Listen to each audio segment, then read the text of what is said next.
What's up, everybody? My name is Kenneth, and I'm a foreigner living in the Philippines, here today to react and watch SB19 Story Episode 1 from Casual Chuck.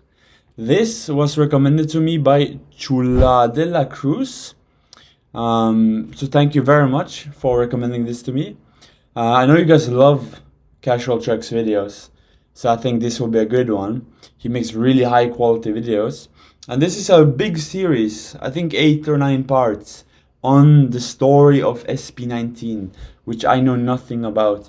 So today we're gonna watch episode 1, and if you guys like it, if you want to see me watch more of this, and you like the video, subscribe, let me know in the comments, and we can check out the other parts also. I'll finish the series if you guys like it. So yeah, I thought we'd try out episode 1. So without further ado, let's get right into the video. Let's go.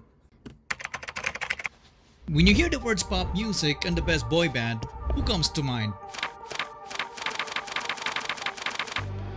I don't know, maybe like K-pop, BTS.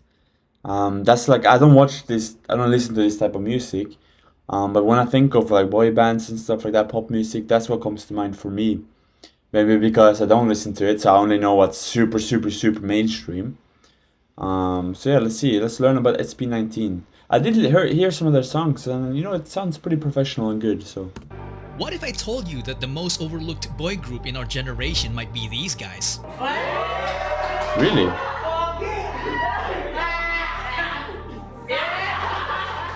In the last 6 years, these guys turned a small Korean entertainment company into a company that produced the greatest P-pop group ever. Are you Really? proud of SB19? And you don't accomplish that without making a few enemies. K-pop. Lima pala sila. K-pop pangit.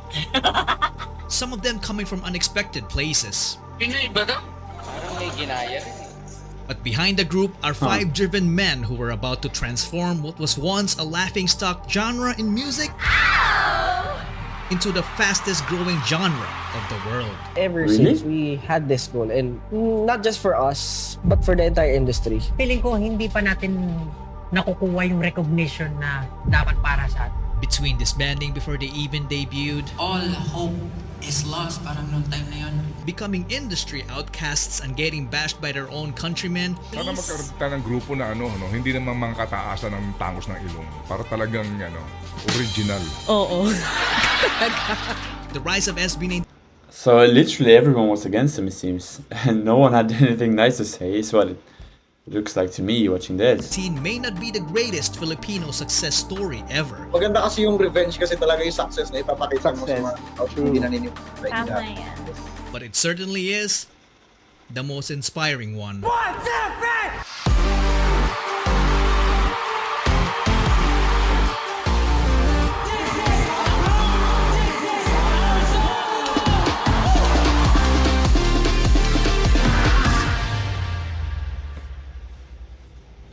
Like I said, the editing here is really good. The production quality, it's always really good with Casual Chuck.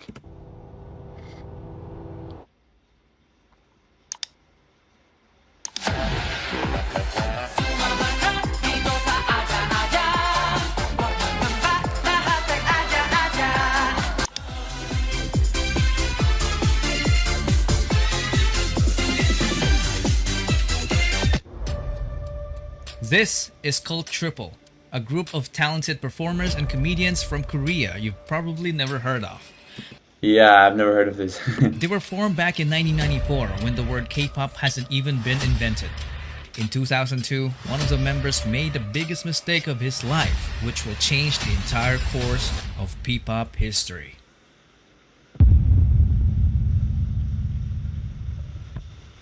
That member was Jong Song Han. It all started when he left the trio in 2002 to become an entrepreneur. Cult Triple became Cult 2.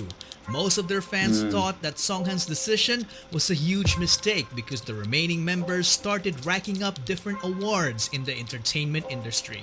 If Wow. he only stuck around, he would have gotten those awards too. But this man's Oh, they actually changed their name to Cult 2. That's funny. They actually changed the name. decision was final. He used all of his savings to build an event organizing company called ShowBT Entertainment. Today we know him as Tatang Robin. Fast forward to 2015. The fight of the century just happened. One Direction's Drag Me Down was all over the radio, and Big Bang was the biggest K-pop boy group, while Ppop has Top 1 project. Chances are, you have never heard of them. Top 1 pro? Nah, never. So this was the most famous boy band in the Philippines at that time, I think. But somewhere in Makati, Philippines, an audition was held. Tatang Robin was looking for young talents who would be part of the package of their service as an event organizers. Talents who can perform on their own but can also serve as backup dancers and singers to their main performance. Philippines would be a great place to look for this. It's the first thing I gotta say, because when you watch people doing karaoke here, they can all sing. There's a lot of people who can dance also. So if you're looking for talent like this, it seems like Philippines is the best place to actually look for it, if you ask me. One of the main attractions of the SATA audition was if you're good enough, you might just debut as a member of ShowBT's first ever P-pop group to undergo a Korean-style training. Filipinos don't get opportunities like that so often, so hundreds of talents applied, but only 30 made it as trainees. They were initially called the ShowBT Musical Gala Team, but then later dubbed as Nara, which in Korean means country and also happens to be the national tree of the Philippines. Really? Okay. Interesting. If you're a fan who is deep into the P-pop scene, you would recognize some of the future P-pop stars, but one of the most notable ones is this guy. On the first day of training, one guy stood out because he was just alone standing awkwardly in the corner. Nung una, ang weird niya po, nagsasalita mag-isa. He was facing the wall and making hand gestures as if he was rapping in front of it. Nakatayo siya sa gilid, biglang gaganon. Sabi ko, anong ginagawa na? Nagre-ritual ba ito sa gilid? That guy was John Paulo Nasser. He always wanted to be a performer. As a young dreamer, he joined several competitions as a soloist and also as a member of the K-pop dance cover group called PHP. In training, he was the guy who shows up early and leaves late despite juggling a full-time job as a data analyst to help provide for his family. He was selected due to his undeniable diligence and leadership qualities. He is known to have critically acclaimed songwriting ability. Some of my sources even said that he had already written dozens of songs. Some of my sources, he said. I wonder if he has like inside sources in this like field, like people who actually work at this company and stuff. That's really cool. That would make sense why it's so well produced. But yeah, this guy, I haven't heard of him. The guy he's talking about now. But to me, it seems like this would be someone who has potential, like just standing to yourself, rapping against the wall like that, or singing. It seems like a early flag, like a green flag, that someone is like really dedicated. Like you have to be a little bit weird, I feel like. At this time, he's also a badass rapper and was often called a genius, but consistently denied it because he claimed to be just a hard worker. This made him the destined leader of the group. He was known as Sejin at the time, but later would be known as Pablo.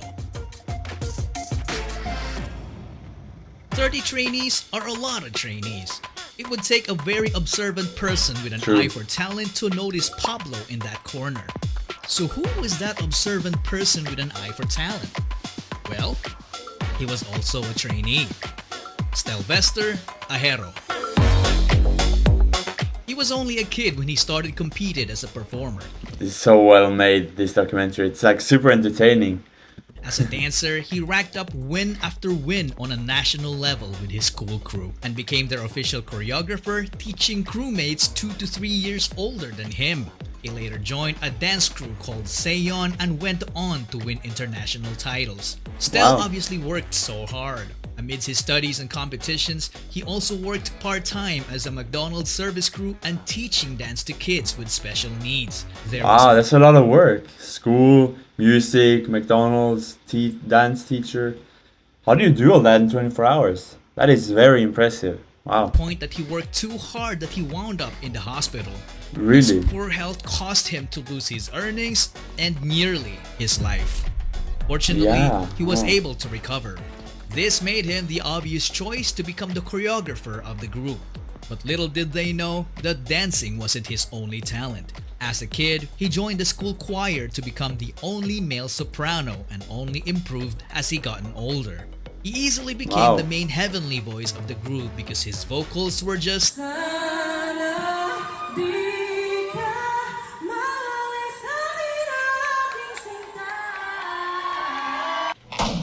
out of this world. Yeah, that's my reaction right now. Wow, that's really good. How do you even do that? Filipino talent, man. Unlike Pablo, Stel was very friendly to everyone. In fact, one of his closest friends also auditioned and made it as a trainee. This friend is nothing to be trifled with because having the worst upbringing among the others made him the strongest when it comes down to pure guts and determination. Josh Cullen Santos. He left home at the age of 16 and it was his decision. From growing up in a toxic environment to being physically abused as a kid by their nanny. I'm talking about getting poured candle wax all over their body. At an Wow. early age, he That's really unfortunate. experienced what it felt like to be a member of a middle-class family that went rock bottom in just a matter of months. They got evicted Wow. from medium-sized apartments to increasingly smaller rooms. It came to a point when his family had nothing to eat with rice but ketchup and salt. They had no permanent Wow. address. Because of that, Josh and his sister dropped out of school multiple times, so they got bullied at school for being repeaters. Sometimes he would even get into fistfights for defending her. Josh had enough of this, so he decided to leave to become independent and started working as an internet cafe attendant. Using his own income, he took the alternative learning system to attain his high school degree. He initially had no background in performing. Not until he found Stel performing with his dad. Wow, so first of all, he's super hardworking and determined, very inspirational. But he didn't even have experience singing or dancing up until now. That is really impressive, and he still became really talented, I assume, because they're famous now, right? Dance group called Seyon. Josh became an instant fan, and when they connected, Stel became his mentor, which led to them becoming co-members, and they went on to win numerous K-pop dance cover competitions all over Asia. They even Wow. met BTS during one of their winning runs in Korea. So from champions to trainees, what else is in store for them? Right? Probably why they made it, huh?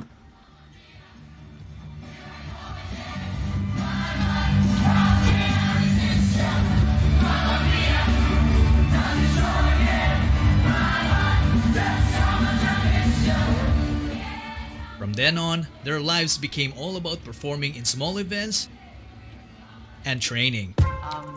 We had one mentor when we were training. Tapos, more on personality development siya. Tapos, presenting ourselves on stage. We had no idea that the Korean-style training they went through It's far from what they've been doing sa Korea. was nothing but a mere marketing strategy. But yung Really? What's this mean? Did they have more? Oh shit, it's really raining now.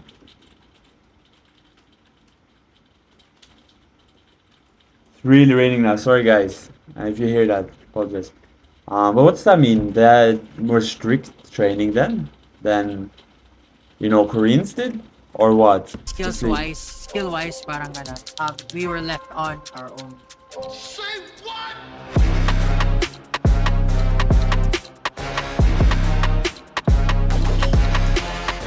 They were left alone to fend for themselves, sharing knowledge to improve each other with the hope of making the cut. Oh, they had to teach themselves basically. There was no trainer. So it wasn't more training, it was even less. It was just a marketing strategy. Okay. Now I get it. Some sources told me that Pablo had to record some of their vocal sessions to effectively coach his co-trainees. All of that without salary. This Wow. went on for roughly a couple of years, and I don't know about you Couple of years without a salary. Man, are you serious? guys, but this for me sounded kind of brutal. Yeah. But what about that founder of the group? Like, what did he think about this? Like, he was presented kind of well by this documentary. Isn't it kind of messed up that he made them do all that free labor? I hope they're rewarded in the end, at least. Easy to keep doing the same thing over and over and over again without any form of guidance. They were also kept in the dark about their debut date. So frustration started brewing until it reached the point when it only took one trigger to call it quits. On one seemingly normal training day, all trainees were already in the studio, except for Josh.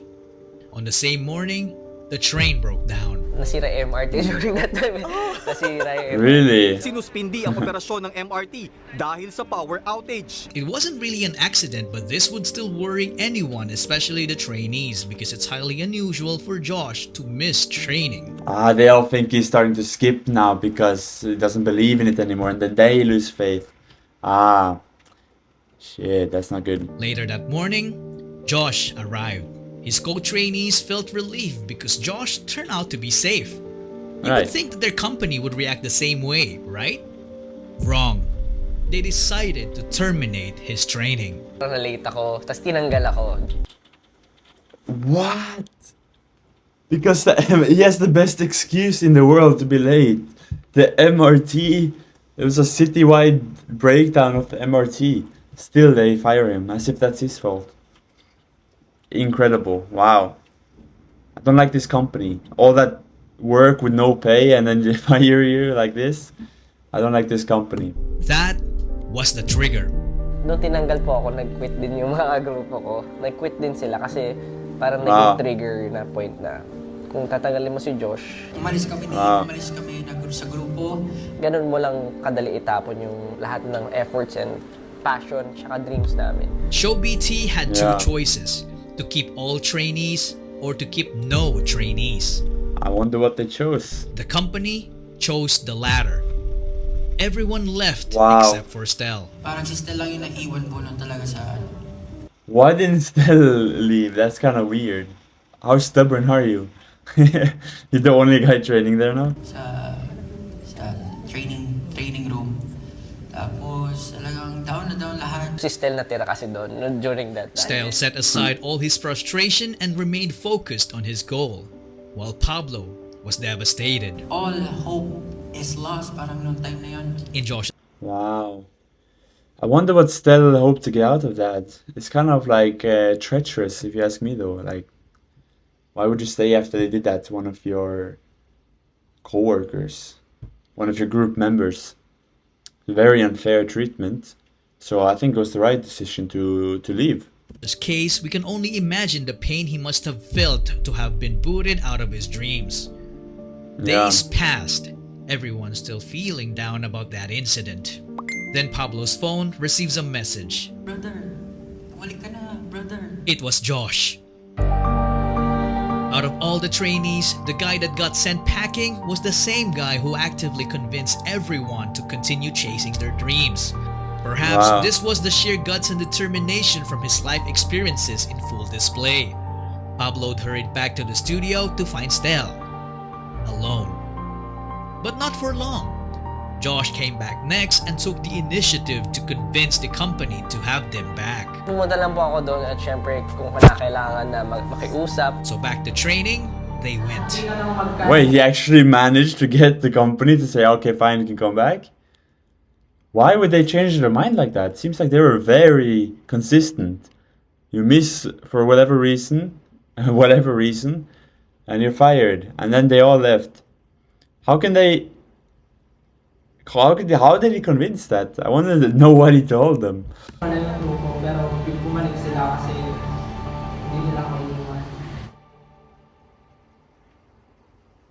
There was only 3 of them for a while. Then a few other trainees started coming back. So Show BT put together a talent workshop to get more talents to keep the business going. This was batch 1. This was batch 2. Target locked. Justin De Dios. He got scouted right away because he was a very good-looking guy and already was a decent singer and dancer.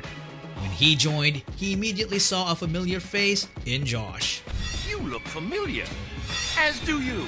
Apparently, Josh Right. told Justin about the workshop because the two already had a stint performing together in a dance Ah. cover group called Zero to Hero. So Justin as Huh. well wasn't new in the world of performing. He auditioned to be a part of the televised Pinoy boy band Superstar, but he didn't even make it to the live auditions. Perhaps Wow. it was fate. That group is nowhere to be found today. Justin obviously Wow. deserved better. He went on to finish his college degree in multimedia arts while training, which earned him a filmmaking skill that would prove very crucial to their success in the future. With Justin on board, this completed their prototype boy group. Wow.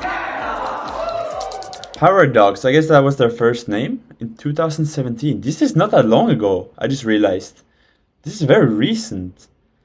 So this success happened really fast. If it started in 2017 and now in 2025 they're famous. Even like they probably got famous before 2025. But even if they got famous in 2025, that's very fast, I feel like. Usually this takes like a lot of years, over 10, right? That's impressive. It's composed of Justin, Pablo, Stel, Josh, Zeno, Kurt, and JP. They did multiple test runs leading up to their entry to Pinoy K-pop Star 2017. They performed B-Day by Icon in an epic fashion, but they didn't win.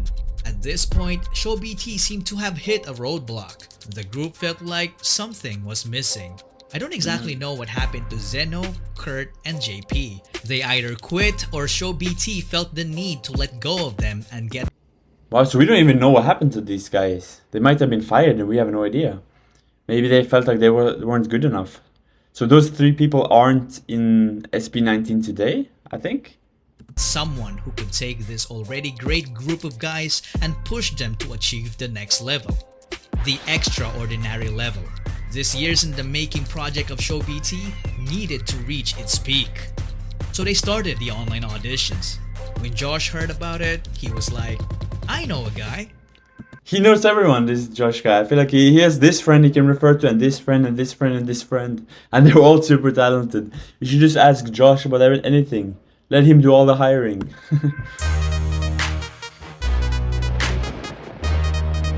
The guy he was talking about was a pain in his butt because their groups have clashed multiple times in their early dance competitions and their battles were always neck and neck. That guy's name was Philip John Suson. He was such a specimen. He was so naturally gifted that excelling in sports looked like a walk in the park for him. He grew up in the church under the care of his grandparents. He was an artistic kid, so he was active as an editorial cartoonist in school. Nobody taught him how to play musical instruments. He taught himself by just listening to the music, so he ended up becoming a southpaw guitarist, but he later then fixed it as he learned more. He was also a gifted singer as a... I don't know what a southpaw guitarist means. I think it means you're holding it kind of wrong. But that's still very impressive that he could teach himself instruments just listening to music. I mean, that proves you have talent. Kid. Every time there was a family gathering, he was always forced to sing karaoke by his relatives. Forced. When he hit puberty, he lost confidence in his voice because he could no longer hit high notes. But his confidence came back after being mentored by Pablo, who taught him how to harness his unique low voice that seemingly sounds like it came from the underworld. Really? So he got a really like dark, deep voice when he hit puberty, I guess.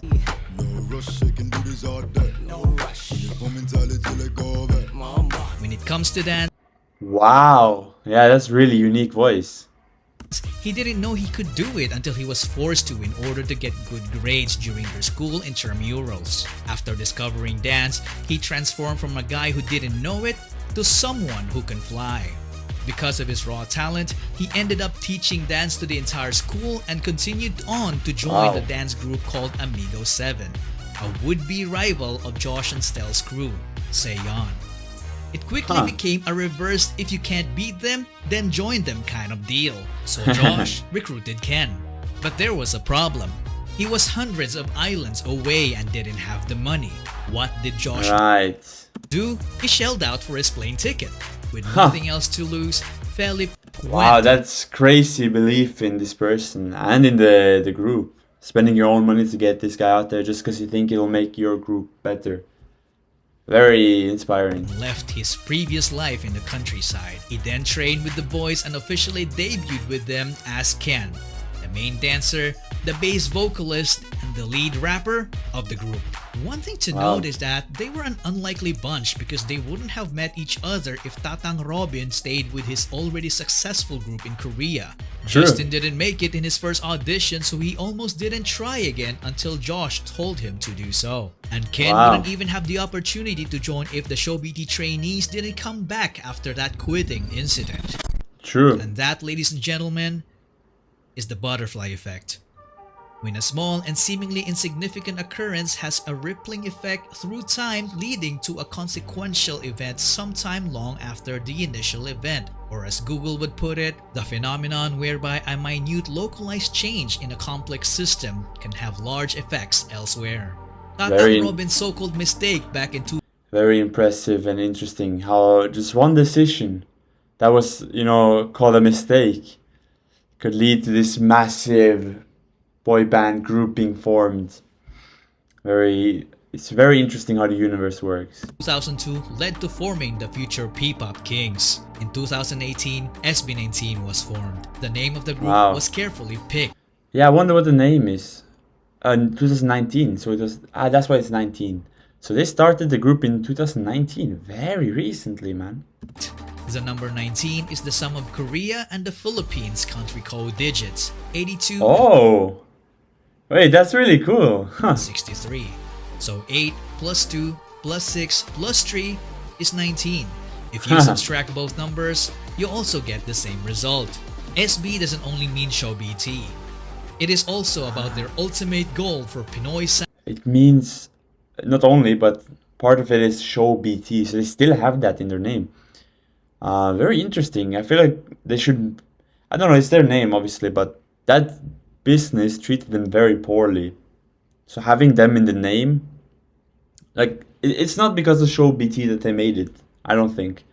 It's because of their hard work, and Show BT didn't really help them ever along the way. Not from what I know from watching this video, so, I don't see why they have that in their name. I feel like Show BT was like another enemy to them almost. To break into the music industry, which is fearlessly represented by this phrase, Soundbreak. Wow, that's way better. Soundbreak 19.